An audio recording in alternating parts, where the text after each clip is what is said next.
राष्ट्रवादी काँग्रेसचे प्रदेशाध्यक्ष सुनील तटकरे हे अजितदादांचे एकेकाळचे अतिशय विश्वासू सहकारी, पण अजितदादांच्या पश्चात त्यांनी जो सूर लावलाय त्याला डबल ढोलकी असंच म्हणता येईल.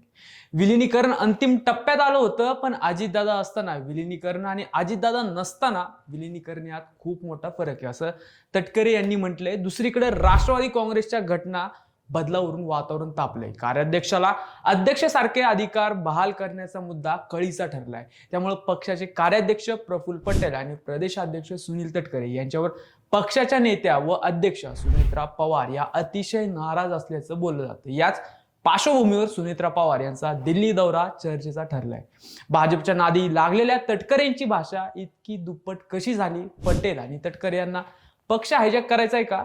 याची कुणकुण लागल्यानंतर सुनेत्रा पवार यांनी दिल्ली दौरा केला का, हे जाणून घेऊया आजच्या भागातून. नमस्कार, मी श्रेयरी आणि आपण बघताय बोल बिंदास. राष्ट्रवादी काँग्रेसमधील विलिनीकरणाचा मुद्दा पुन्हा एकदा चर्चेत आलाय आणि या चर्चेच्या केंद्रस्थानी आहेत सुनील तटकरे. अजित पवार यांच्या बंडानंतर निर्माण झालेल्या राजकीय परिस्थितीत पक्षातील भूमिका बदल आणि त्यातील विसंगती यामधून आता दोन्ही गटांमध्ये आरोप प्रत्यारोपांची मालिका सुरू झाली.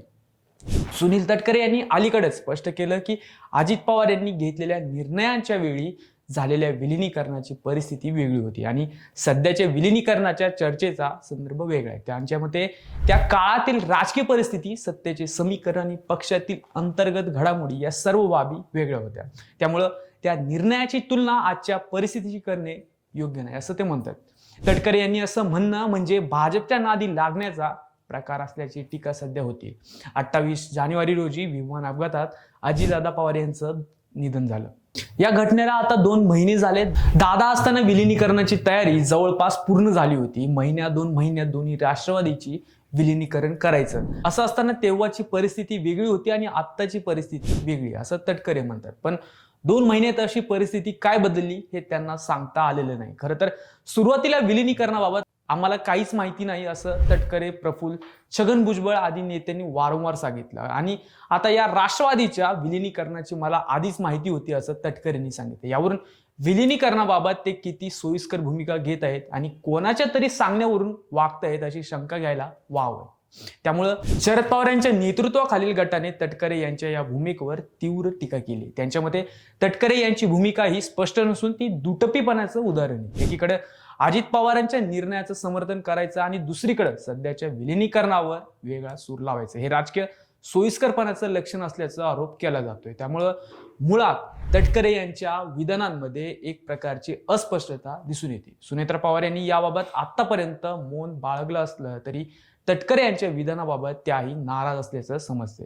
विशेषतः पक्षाच्या घटना बदलावरून त्या कमालीच्या दुखावल्या गेल्या. दुसरीकडे राष्ट्रवादी काँग्रेसच्या पक्षाच्या घटनेतील बदलाने सध्या काहूर उठले. कार्याध्यक्षाकडे अध्यक्षासारखे अधिकार देण्याचा बदल वादाचा मुद्दा ठरल्याचा दावा करण्यात येतोय. त्यामुळं दरम्यान या प्रकरणी पटेल आणि तटकरे यांच्या अडचणी वाढणार का, की या केवळ चर्चा आहेत? याविषयीचे खुलासे लवकरच समोर येतील. पण दिल्लीत मोठ्या घडामोडी घडत आहेत.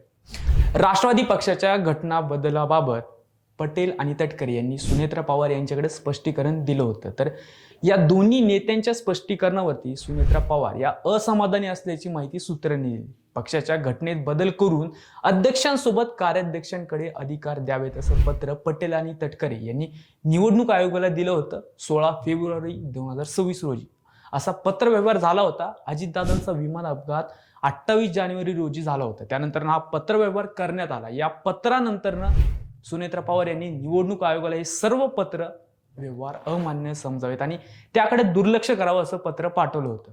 10 मार्च रोजी सुनेत्रा पवार यांनी पक्षाची भूमिका निवडणूक आयोगाला कळवली. या पत्रव्यवहारानंतर बरेच वादंग झाले. सोमवारी वांद्र्यात सुनील तटकरे, प्रफुल्ल पटेल, धनंजय मुंडे, हसन मुश्रीफ आणि छगन भुजबळ यांच्यात बैठक झाली. या बैठकीत राष्ट्रवादी काँग्रेसच्या घटनेत केलेल्या बदलाबाबत सुनेत्रा पवार यांना स्पष्टीकरण द्यावं असं ठरवण्यात आलं. त्याप्रमाणे मंगळवारी सुनील तटकरे, प्रफुल्ल पटेल, धनंजय मुंडे आणि मुश्रीफ यांनी सुनेत्रा पवार यांना आणि पार्थ पवार यांना याविषयीचे स्पष्टीकरण दिलं. पण या स्पष्टीकरणावर सुनेत्रा पवार असमाधानी असल्याची माहिती सूत्रांनी दिली. या पार्श्वभूमीवर सुनेत्रा पवार यांचा दिल्ली दौरा महत्वाचा मानला जातोय. पटेल आणि तटकरे यांनी पक्ष हायजॅक करण्याची तयारी चालवली होती. याची कल्पना सुनेत्रा पवार यांना आली आणि त्यानंतर त्यांनी आक्रमक पवित्रा घेतला अशी चर्चा सध्या आहे. दिल्ली दौरा हा त्याचाच एक भाग मानला जातो. त्यामुळे पुढच्या 2 दिवसात काय होतं, राष्ट्रवादीच्या विलिनीकरणाबाबत सुनेत्रा पवार काय निर्णय घेतात आणि तसंच पटेल आणि तटकरे यांचं महत्व कमी केले जाते का, हे महत्वाचं ठरणार आहे. तुम्हाला काय वाटतं हे कमेंट करून आम्हाला नक्की कळवा आणि अजूनही आमचं चॅनल सबस्क्राईब केलं तर आत्ताच करा. जय हिंद.